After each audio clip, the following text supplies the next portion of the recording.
બોલો. હવે ધીરે ધીરે જે સાયક્લોન હતું એ લગભગ કરાચીના માર્ગે થઈને ઓમાન તરફ જવાની શક્યતા રહે છે.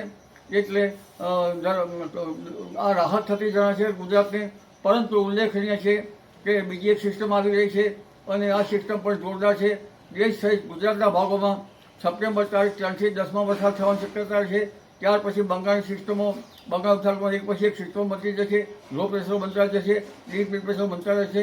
પણ શરૂઆતમાં જોવા જઈએ તો તારીખ 7 સપ્ટેમ્બરમાંથી 10 કે 11 સપ્ટેમ્બર વચ્ચે લગભગ દક્ષિણ ગુજરાતના ભાગમાં ભારે અતિભારે વરસાદ થવાની શક્યતા રહેશે. મધ્ય ગુજરાતના ભાગોમાં ભારે વરસાદ થવાની શક્યતા રહેશે. પંચમહાલના ભાગમાં ભારે વરસાદ થવાની શક્યતા રહેશે. સાવરકરના ભાગમાં હળવા ભારે વરસાદ થવાની શક્યતા રહેશે. ઉત્તર ગુજરાતના ભાગોમાં પણ હળવો ભારે વરસાદ થવાની શક્યતા છે. સૌરાષ્ટ્રના ભાગોમાં પણ વરસાદ થવાની શક્યતા છે. પણ ઉલ્લેખનીય છે કે આ વરસાદનું પ્રમાણ કેટલાક ભાગમાં 4 ઇંચ તો કોઈ ભાગમાં 6 ઇંચ જેવું રહેશે. દક્ષિણ ગુજરાતના કેટલાક ભાગમાં ભારે વરસાદથી નદીઓમાં પૂર આવવાની શક્યતા રહેશે.